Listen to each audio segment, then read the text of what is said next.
अस्सलाम वालेकुम। Seminar Y कैसे में यास्मीन खान और आज है 13 जुलाई 2026। तो नाज़रीन स्पेशल न्यूज़ को शुरू कर रहे हैं जिसमें कि फजल रहमान का एक बयान है जो कि बहुत ज़्यादा इस वक्त सोशल मीडिया में उसने शोर डाला हुआ है। यानी कि फजल रहमान से भी डिमांड की गई है कि हमारे लिए काम करें या हमारे लिए लड़ें। तो नाज़रीन ये सुने कि सिर्फ मौलाना फजल रहमान का बयान कि उन्होंने क्या कहा है। पहले ये कहते हैं हमारे जवान भी तो शहीद हो रहे हैं। ओ बाबा तेरे जवानों ने पेटी इसीलिए बांधी है, तनख्वाह इसी के ले रहे हैं। तो नाज़रीन आपने ये इनका ये बयान सुना है। फिर उसके बाद ये भी सुने कि वो कह रहे हैं कि एक जगह के मुल्क नहीं चला सकते तो इन्होंने असेंबली में कहा है तो फिर छोड़ दें।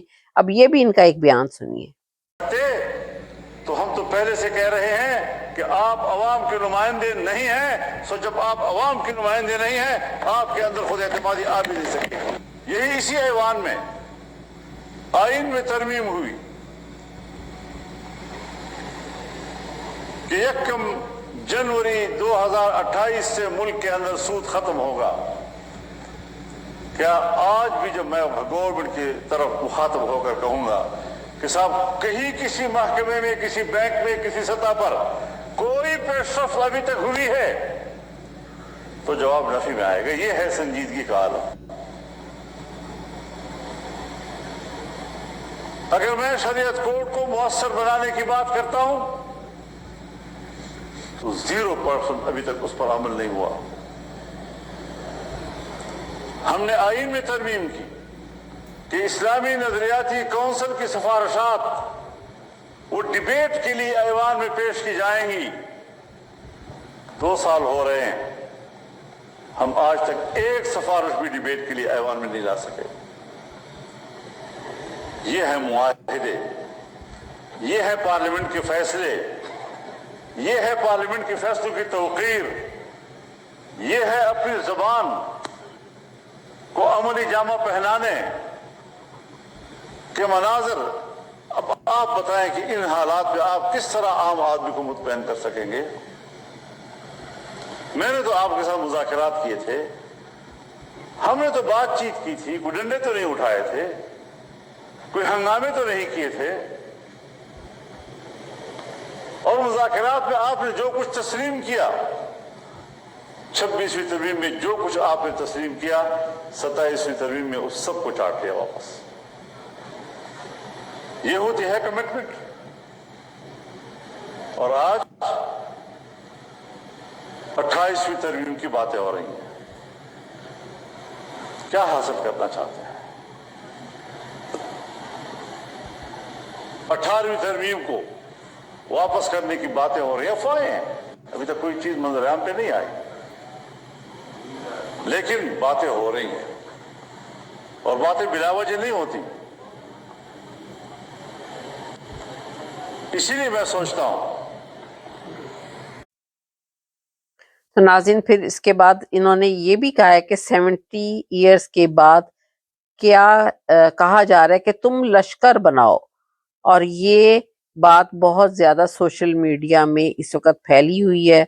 और नाज़रीन ये बता रहा है कि फजल रहमान जिसको डीजल भी कहते हैं कि लश्कर बनाओ और तुम निकलो। तो नाज़रीन ये एस्टेब्लिशमेंट की तरफ से ज्यादा इनको कहा जा रहा है और खैरात भी मांगते हैं और बदमाशी से भी मांगते हैं। इस तरह के भी ये सारे अल्फाज है नाज़रीन। तो ये पहले आप इनकी ही जुबान से ये क्लिप सुनिए। तो हमारे इस्तीफे कबूल को जरूरत है तो चैलेंज किया है आपको। खैरात भी मांग रहे हैं और गुंडागर्दी से मांग रहे हैं। ये गुंडा टैक्स है या असेंबली की मेंबरशिप है?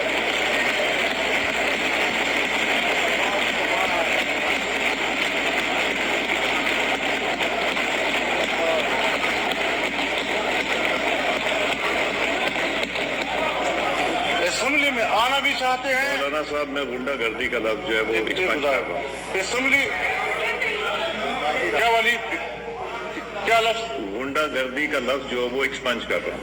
ये गैर ठीक है, ठीक है। खैरात भी मांगते हैं और बदमाशी से मांगते हैं।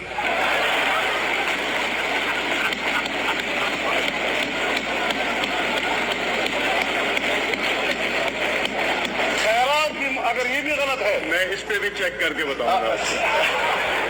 خیرات بھی مانگتے ہیں اور دہشت گردی سے مانگتے ہیں.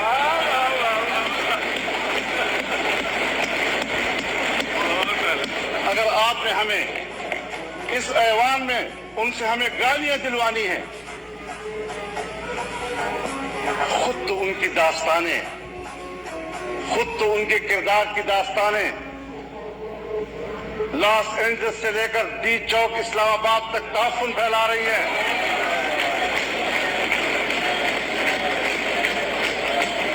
یہ اپنے کردار کی بنیاد پر کیا اس قوم کی قیادت کے مستحق ہے؟